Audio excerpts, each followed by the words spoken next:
Doon lumabas yung pagka-abogado marahil ni Pangulong Duterte. That was part of my narration, he said. Di ba? Kasi kung part ng narration, pwede.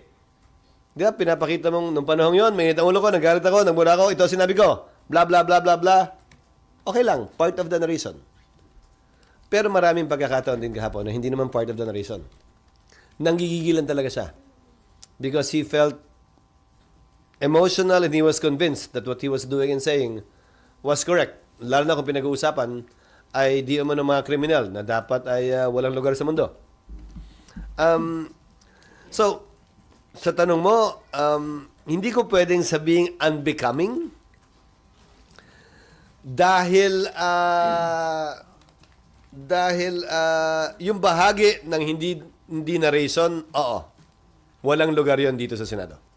Yung bahagi na parte ng narration, siguro pwedeng pakawalan pa yon.